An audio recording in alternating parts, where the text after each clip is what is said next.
Thanks for joining me on Insights with Lady B. If this is your first time of watching, please like, comment, and subscribe by clicking the red notification bell so you can be notified whenever I upload a new video.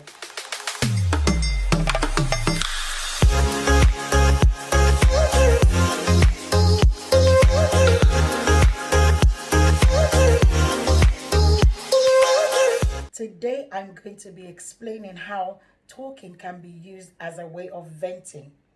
I'm going to be describing and showing you how you can use talking as a way of releasing pent-up emotions inside of you that happens when you go through life's difficult situations. Daily life has its challenges. We go through so many emotions when things happen to us. Sometimes when you're in difficult situations, there are a lot of emotions that run through you. You could be afraid for what you're going through. Sometimes it makes you feel so sad, depressed, lonely. All of this is going inside of you, and therefore you're unable to relax. You're irritable.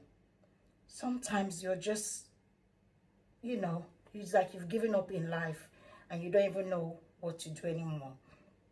When this type of things happens, it increases your cortisol level, which is your stress hormone.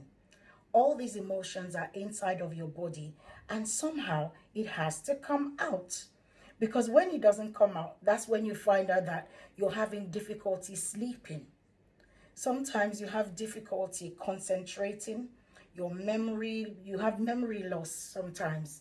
Your sex drive is low and you just want to give up. Some people even resort to, taking drugs and alcohol just as a way of forgetting what their problems are. You need to find a way of releasing that emotion so that your body can come back to a calming state. You need to bring your body to a state of calm so that you can begin to operate the way you should operate in life. For my personal experience, there are two things that I've done when I went through, or if I'm going through difficult situations. I talk. Yes, I do talk. Two ways is I talk to myself, and then I have my talking relationships as well. Yes, self-talk is important. You need to be able to talk to yourself when you're going through difficult situations. You need to be able to speak positively and say to yourself, whatever I'm going through now is not going to drown me. Whatever I'm seeing, even though it's negative, I'm going to come out. Big up yourself and tell yourself this is not the end of the world. When you talk to yourself, you can stand in front of the mirror and you can begin to say and see who you really are. It's not about your situation. No circumstance remains the same. Also, I journal. When you journal, it means you're writing down your emotions and putting them on paper. Sometimes everything seems all muddled up. There's this coming from here, one difficulty finances, one difficulty with your family dynamics. And sometimes I just take my time. I put pen to paper and I begin to write the emotions that I'm going through. What is it that's going on? How is it making me feel? This way I'm pouring out. I'm talking because I'm talking in my head, but I'm talking and releasing all my emotions out.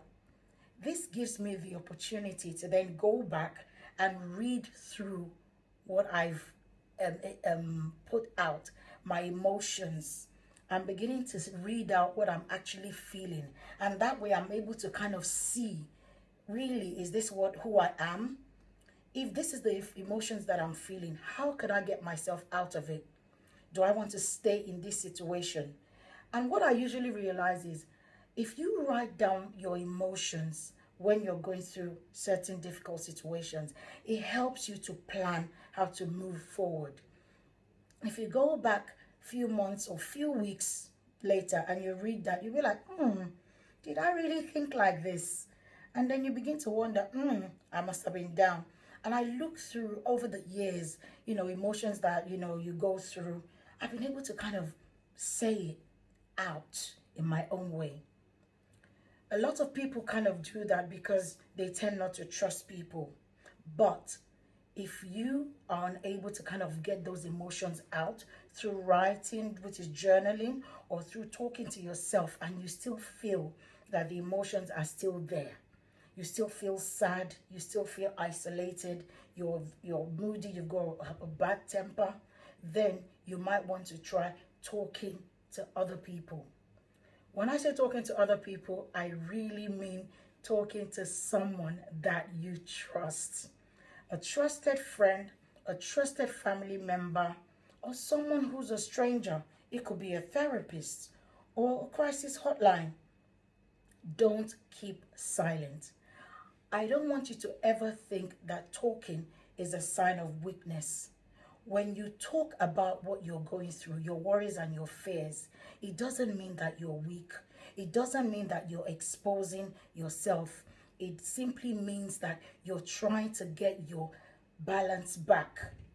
You want to get your body back to a state of calm so that you can bounce back whenever you go through challenges.